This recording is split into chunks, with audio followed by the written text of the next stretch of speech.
اور بدن میں یہ جان ہے تمہارے لیے، اور یا رسول اللہ ہم آئے یہاں ہے تمہارے لیے، اٹھے بھی وہاں پہ تمہارے لیے۔ میں نے کہا اے اعلیٰ حضرت آپ نے کہا ہے کہ میدان محشر میں آقا کا نام لے لینا تو کام چل جائے گا۔ میں نے کہا اے امام محمد رضا آپ نے کہا کہ ہم آئے یہاں ہے تمہارے لیے، اٹھے بھی وہاں پہ تمہارے لیے۔ اے امام محمد رضا کیا میدان محشر میں آقا کا نام لینے سے کام چل جائے گا؟ کہا ہاں آقا کا نام لینا تیرا کام ہے اور بخشش کرا کے جنت دلانا یہ مصطفیٰ کا کام ہے۔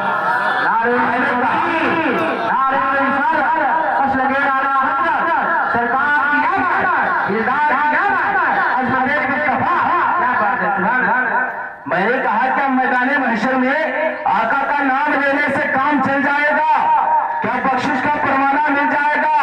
تو اعلیٰ حضرت نے کہا کہ ارے تو اپنی بخشش کے بارے میں سوچنے والا ہے کون؟ یہ مصطفیٰ کا کام ہے، بس مصطفیٰ پر چھوڑ دے۔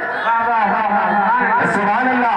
علامہ حسن کے اعلیٰ حضرت کے بھائی علامہ حسن کھڑے ہو گئے، کہتے ہیں آقا کا دامن پکڑ لینا گارنٹی میں دے رہا ہوں، آقا کا دامن پکڑ لینا گارنٹی میں دے رہا ہوں۔ میں نے کہا اے علامہ حسن کیسے آپ گارنٹی دے رہے ہیں؟ قیامت کا دن ہوگا، نفسی کا عالم ہوگا، وہاں پہ گنہگاروں کو فرشتے پر مار کر کے جہنم میں لے جا رہے ہوں گے، گھسیٹ کر کے جہنم میں لے جا رہے ہوں گے۔ اے علامہ حسن آپ کیسے گارنٹی دے رہے ہو کہ میدان محشر میں آقا کا دامن پکڑ لینا کوئی فرشتہ تلاش نہ کر پائے گا، کوئی فرشتہ تلاش نہ کر پائے گا، کوئی فرشتہ ڈھونڈ نہ پائے گا؟ کہا ہاں۔ میں نے کہا کیسے؟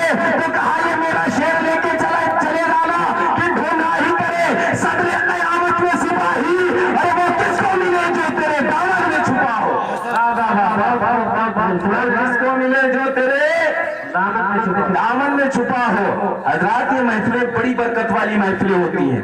آج اس بستی میں ایک قول سنیں، محدث دہلوی فرماتے ہیں کہ جس بستی میں اللہ اور اس کے رسول کا ذکر ہوتا ہے نا، اس بستی پر ایک دن نہیں، 2 دن نہیں، 3 دن نہیں، بلکہ 1 سال تک رحمت کی بارش ہوا کرتی ہے۔ 1 سال تک رحمت و انوار کی بارش ہوا کرتی ہے۔ آئیے کچھ اردو معروف سے پہلے سب سے پہلے ہم آپ ایک مرتبہ نبی اور آل نبی کی بارگاہ میں جھوم کر کے درود شریف پڑھیں۔ اللہم صلی علی سیدنا شفیعنا نبینا مولانا محمد بارک وسلم صلی اللہ علیہ وسلم علیہ یا رسول اللہ صلی اللہ تعالی علیہ وسلم۔ حضرات بھیا یہ سیٹی کم کرو، نہیں ہے بلکہ یہ بیٹیاں تمہارے لیے رحمت بن کر کے تشریف۔ ماشاءاللہ۔ جس دن میرے آقا کی ولادت ہوئی نا تو ابو لہب کی ایک لونڈی تھی، اس نے جا کر کے ابو لہب سے بتایا اے ابو لہب مبارک ہو تیرے گھر میں بھتیجا پیدا ہوا۔ واہ واہ واہ، تیرے گھر میں بھتیجا پیدا ہوا۔ جیسے اس نے سنا نا تو فوراً اپنے انگلی کے اشارے سے کہا، شہادت والے انگلی کے اشارے سے کہا کہ جا میں نے اپنے بھتیجے کی پیدائش کے صدقے میں تجھے آزاد کر دیا۔ دیکھو نا ادھر مصطفیٰ کی آمد ہوئی ہے، ادھر مصطفیٰ کی آمد ہوئی ہے کہ بیٹیوں کو آزادی ملنا شروع ہو گئی۔ کہتے ہیں نا کہ مبارک ہو خیر ارے انعام رہے ہیں، کہ مبارک ہو خیر انعام رہے ہیں، اور وہ لے کر خدا کا ارے کلام رہے ہیں۔ فرشتوں نے آ کر کہا آمنہ سے، کہ فرشتوں نے آ کر کہا آمنہ سے کہ اب انبیاء کے ارے امام آ رہے ہیں۔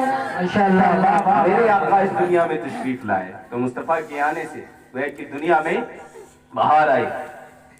خصائص الکبریٰ کی حدیث پاک ہے کہ ایک دن حضرت عباس جو حضور کے چچا، انہوں نے ایک دن حضور سے کہا کہ اے بھتیجے میں نے تیرا بچپنا دیکھا، میں نے تیرا بچپنا دیکھا ہے۔